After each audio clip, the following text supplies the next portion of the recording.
वहां ना पाकर वह बहुत गुस्से में आ जाता है।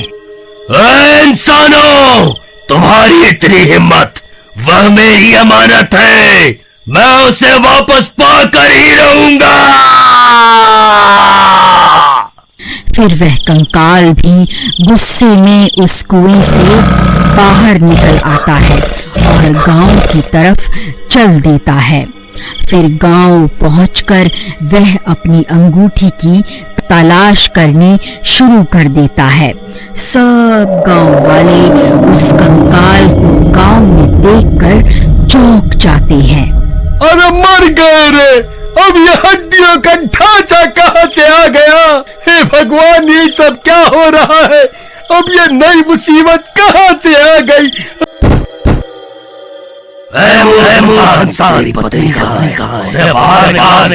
जिंदा रहने का कोई हक नहीं है। जिस तरह मैं अकेला रहा हूं, तुम सब गांव वाले भी इसी तरह होंगे।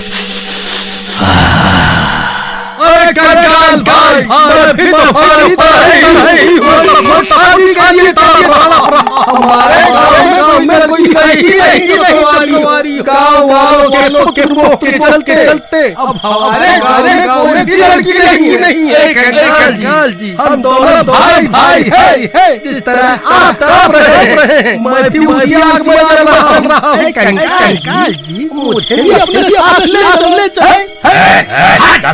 चल भाग यहाँ से। मेरे काम कर।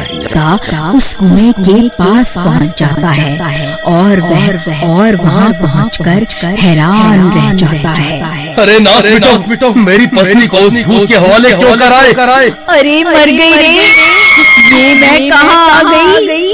कहीं ये कोई सपना तो नहीं है? नहीं मेरी रानी, ये कोई सपना नहीं है, मैं ही तुम्हारा राजा हूँ।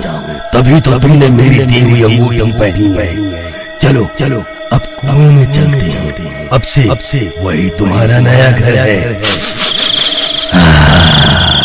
फिर वह कंकाल सीमा को अपने कंधों पर उठा लेता है और उसे कुएं में ले जाता है। अरे नास बेटे, कंकाल मेरी पत्नी को कहाँ उठा कर ले गया? अरे मैं क्या करूं? सीमा हो रही है। हरिया बिना पैसे पूछे उस औरत को रिक्शा में बिठा लेता है और रिक्शा चलाने लगता है। रिक्शा में बैठते ही वो औरत एक चुड़ैल में बदल जाती है।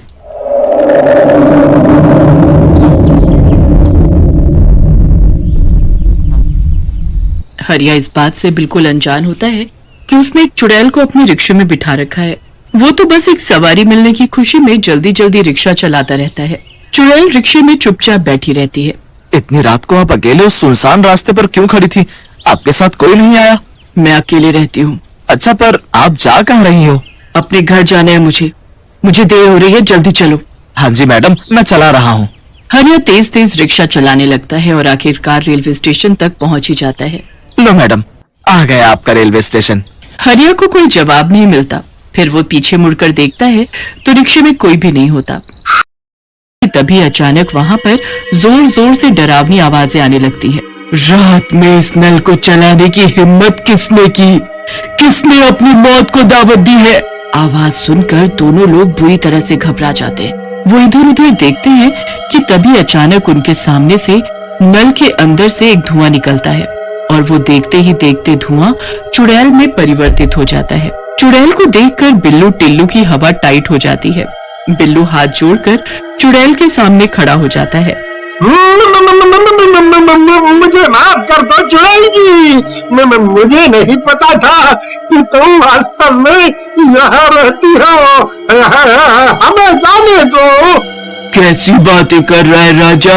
अभी कुछ देर पहले तो तू गाना गा रहा था, आशिकी में तेरी जान जाएगी। अब जब जान जाने की बारी आ गई तो डर क्यों रहा है? बिल्लू गुस्से में उठता है। उसका चेहरा गुस्से में लाल हो जाता है और वो धीरे धीरे शैतान में बदल जाता है। राका गुस्से में चंपक को पकड़ लेता है। राका का ये शैतानी रूप देखकर चंपक डर जाता है। मुझे जाने दो राका भैया, गलती हो गई बच्चे। आप चाहो तो पूरे गांव की बकरियां मार डालो। मुझे जाने दो राका भैया, जाने दो। मैं तो तुझे कुछ कह ही नहीं रहा था। मैं तो इस राका के शरीर के अंदर छुपा था और गांव की बकरियां खा रहा था। तूने ही मुझे जगाया है, इसका फल तो तुझे भुगतना ही पड़ेगा। ऐसा कहकर शैतान चंपक को मार डालता है और वहां से चला जाता है। अगले दिन चंपक की सरकटी लाश गांव वालों को मिलती है, जिसे देखकर गांव वाले बहुत घबरा जाते हैं।